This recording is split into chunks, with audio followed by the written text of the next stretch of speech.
When you are young, it may be hard to believe that God is working in your life. But there was a young girl in the Bible who learned that this is true.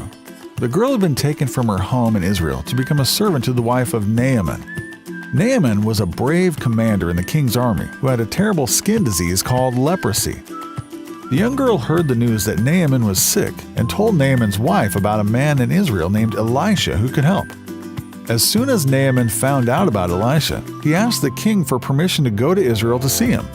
Not only did the king say he could go, but he gave Naaman horses and chariots for the journey. When Naaman arrived, he went straight to Elisha's house. Elisha sent Naaman a message through his servant that said, "Go and wash in the Jordan River 7 times." If Naaman did what Elisha had said, he would be healed immediately.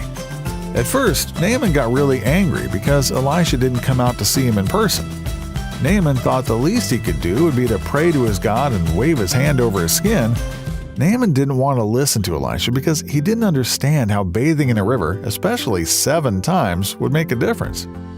Naaman's servants convinced him to go down to the Jordan to do what he had been told. As soon as he washed himself 7 times, he was completely healed, just as Elisha had promised.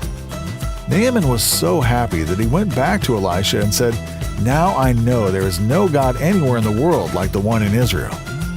The young servant girl may not have realized it, but God was working through her to help heal Naaman.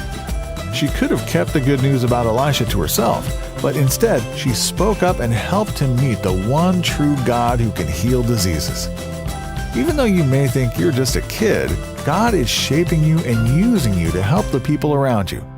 We can know from this story that God promises to work in our lives.